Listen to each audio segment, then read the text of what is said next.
All right, back here on First Draft. Mel Kiper Jr. needs no introduction. I am Field Yates. And again, Mel, I had the evens, you had the odds. So now it was my turn to project a trade. And mine was Bo Nix, who the Giants trade up for. Of course, they currently, own number 47. That's a pick acquired from Seattle. They moved from 47 to 38. And in our mock, Mel, they had missed out on a quarterback at pick number 6. You and I have talked about the Giants as a trade-up team many times over. You had them moving up.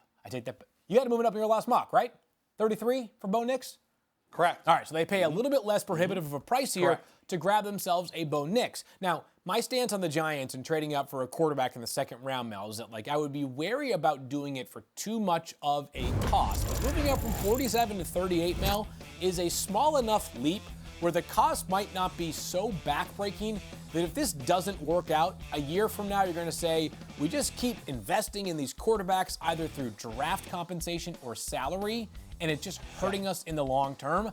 I think this is a reasonable enough investment for a guy who had some darn good tape last season and might give the Giants an upgrade over Daniel Jones as soon as week 1, especially if Jones is not healthy enough to give it a go. Your thoughts on the Bo Nix trade-up? Yeah, the reason why I did it early second round like you did, Field, is because the late first, our team's going to trade out of there, and that's what you want to do. You want to get into the late first, that fifth-year option, right? So that's what you want to do, but those teams want to get out of there, knowing that Leggett, a cornerback for the Baltimore Ravens, an offensive lineman for the 49ers, if the right guy's there, those teams want to move out. I couldn't reconcile that. So that's why I didn't have them moving there. Last year, Tennessee moved up to get Will Levis from 41 to 33. That's what we're seeing here maybe is this scenario. Bottom line is Bo Nix, the one thing underrated about him, Field, mobility and the legs and the athleticism. Yeah. He had 20 rushing touchdowns over his 2 years at Oregon. Yeah. He is a kid that Brian Daboll, hey, forget the Josh Allen comps, they ain't out there. But we talked about Drew Brees comps, right? Bottom line is the legs, the ability to beat a defense and frustrate a defense on third down, get that first down, and get those rushing touchdowns and be that extension of that running game. He can do that. Bottom line is Bo Nix, I think, and Michael Penix Jr., both right now borderline first-round draft choice. All right, I'm going to be selfish here and take another one, go back-to-back, Mel, but you have 3 of the next 4 picks that we're going to highlight. But at 46, I had the Colts taking Jaylyn Polk, a wide receiver from Washington. And Mel, you and I have not done an episode about sort of our guys, but I've talked about Jaylyn Polk enough to know that, for you to know that he's certainly one of my favorite players who won't go in the first round in this year's NFL draft class. He's tough.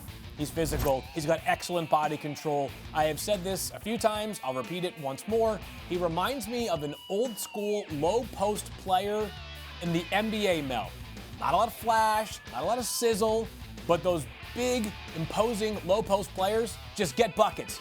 Jaylyn Polk doesn't get buckets, he just makes tough catches, and he makes defenders miss in the open field, and he drags defenders when they try to tackle him. He's good in the red zone. He was good all over the field last year for Washington. Over 1,000 receiving yards. Of course, it was the Roma Dunze show, and Jalen McMillan, their teammate, also a terrific player. But I will continue to be a sucker for Jaylyn Polk, who averaged nearly 17 yards a catch in each of the past 2 seasons. I might be higher on him than most, Mel, but I do love myself some Jaylyn Polk. Going to Indianapolis, they continue to surround Anthony Richardson with as many weapons as they can. We saw last year how much promise there was from Richardson in a small period of time. This could be an exciting offense for a long time if they keep investing in it. Your favorite is Jaylyn Polk. My favorite is Jalen McMillan. I love McMillan. I think he's going to be a heck of a second-round pick. Yeah, the Jalen's. You love Polk. I love McMillan. I think these Husky players, we love a lot. Jack Westover, one of the more underrated players in this draft. He'll be a 5th-round pick as a heck of an H-back. But I think Jalen McMillan's the guy who's going to be a steal for somebody in the late 2nd, early 3rd round. I love that kid. Polk, I'm with you on him. The Huskies are going to have a ton of guys. They're going to be major entities in the early portion of this draft. And I'll tell you what, I was out of the pro day this year, obviously, for Washington. It was like every time you turned, you're like, they have another guy. I mean, Dom Hampton, the safety, could be a 4th or 5th round pick, right? I mean, the number of players they had on that team this past year, it's no surprise they made it to the national championship. All right, so I mentioned the Giants traded from 38 to 47. That meant that the Titans, now on the clock at 47, Mel, you got this pick, and you got them an edge rusher.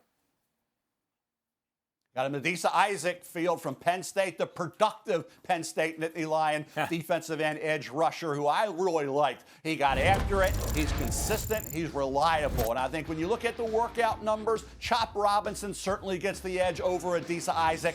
But when you look at the on-field performance, Adisa Isaac, to me, the better player at Penn State. I like him for Tennessee. I think when you look at this conference, you look at this overall ability of these quarterbacks, finishing, you can't always cover on the back end. You can't always finish, right? You get after the quarterback. But you got to get both. You got a guy who can cover and get after the quarterback. Adisa Isaac can play the run. He brings energy on every play, which is what I love about him. On the 47th pick, the only reason he doesn't go a lot higher, and Chop's going to go maybe, 15, 20 spots higher, is because of the workout numbers. But on production, on who got the job done at the collegiate level, game in and game out, to me it was Adisa Isaac. Yeah, 7.5 sacks last season for Adisa Isaac. And, of course, the Titans still trying to fortify that defensive front. You've got guys up front like Jeffrey Simmons and Harold Landry. You'll have more work to be done, though, for Rand Carthon, their GM, who has been very busy this offseason. I'm not sure anybody has been better at just plugging holes on the roster than Carthon so far this offseason. All right, 58 male, another player that I love, and I'm putting my hand up right now. If this player goes 10 spots earlier than this, won't surprise me. If he goes 30 spots later than this, it won't surprise me. It's Payton Wilson, the linebacker from North Carolina State.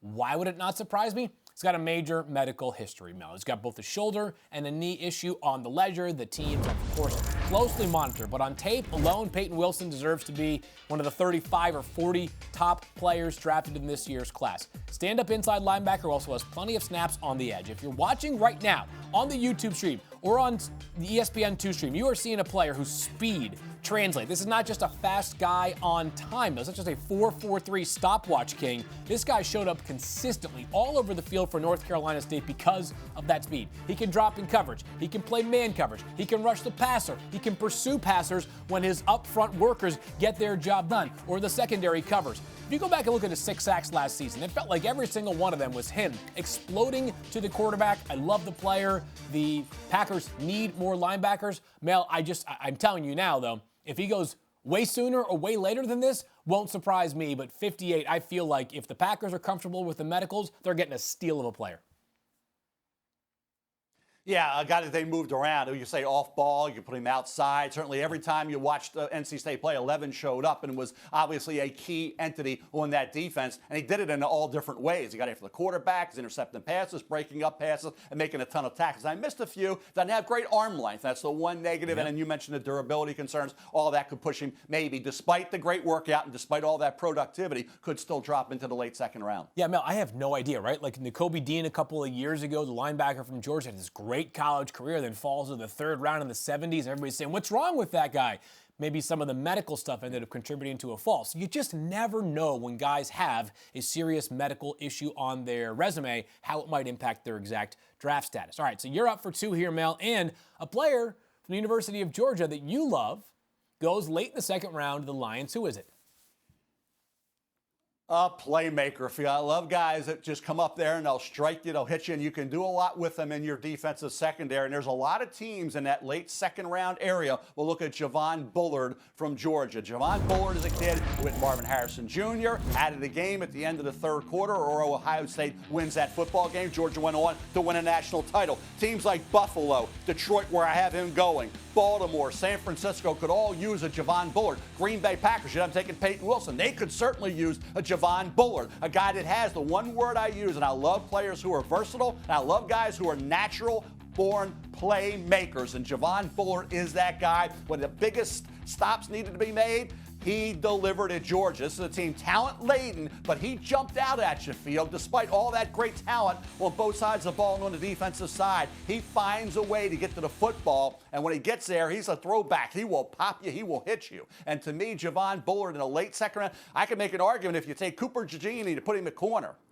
that Javon Bullard's the best safety in this draft. So to me, and the versatility he'll provide as well is going to be huge. Love this kid. I think he's going to be a nice pick in the late second round. They have 2 kind of undersized ballers in that secondary, Tyke Smith and also Javon Bullard now from Georgia, that I do believe this. If he played defensive back at Georgia under Kirby Smart, who of course for a long time was the defensive backs coach, that immediately has my attention because you know those kids are going to be smart, well-coached, disciplined, and versatile. All those things apply to Javon Bullard. All right, a couple of spots later, Mel, you had another SEC defensive back, a guy that you believe is a fast riser during the pre-draft process. Who is it?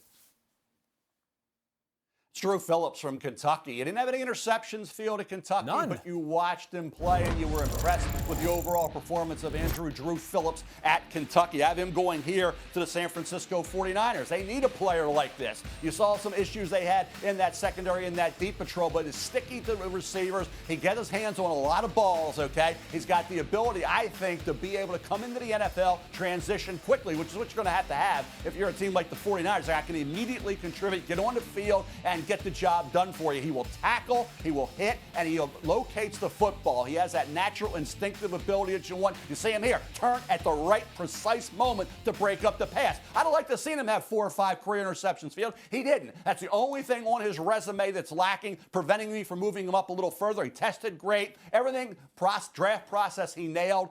A couple interceptions would have helped, but I have him in the late second round. Some are thinking third, fourth round. I think he goes earlier than that. I love this kid in the late 2, early 3 area. So 4.42 240 at the combine with a 42-inch vertical for Andru Phillips, and you kind of alluded to this, Mel, but I will say this.